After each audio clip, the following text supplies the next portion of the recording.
ఓం నమ శివ శ్రీమాత్రే మహా సర్వజనా సుఖినో భవంతు. ఇంటికి నరఘోష పోవాలంటే 2 మార్గాలు ఉన్నాయి. ఒకటి ఆదివారం రోజు కానీ గురువారం రోజు కానీ సాయంత్రం 7 గంటలు దాటిన తర్వాత ఇంటి సింహద్వారానికి ఎదురుగా నుంచొని ఒక కొబ్బరికాయ తీసుకొని దాన్ని స్వస్తికి గుర్తు వేసి కుంకుమతో పసుపు రాసి స్వస్తికి గుర్తు వేసి దాని మీద కర్పూరం ఇచ్చి ఇంటికి దిష్టి తీసి గుమ్మానికి కొట్టేసిన తర్వాత ఆ చెప్పులన్నీ తీసేసి స్నానం చేసి వచ్చి సింహద్వారానికి ఎదురుగా బయట వైపు మధ్యస్థంగా అంటే గడప ఆచివరి చివరకు మధ్యస్థంగా నూనెతో కానీ ఆవు నెయ్యితో కానీ దీపారాధన చేసుకోవాలి.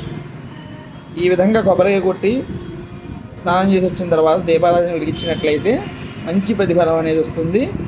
అదేవిధంగా ఒక నిమ్మకాయ చెక్కను తీసుకొని 2 చెక్కలు కోసి దాని కుంకుమ మధ్య గడప గట్టి కూడా పెట్టండి. మరిన్ని వరకు సంప్రదించండి. నా ఛానల్ సబ్స్క్రైబ్ చేయండి. ఓం నమ శివాయ శ్రీమాత్రే నమః. సర్వజనా సుఖినో భవంతు.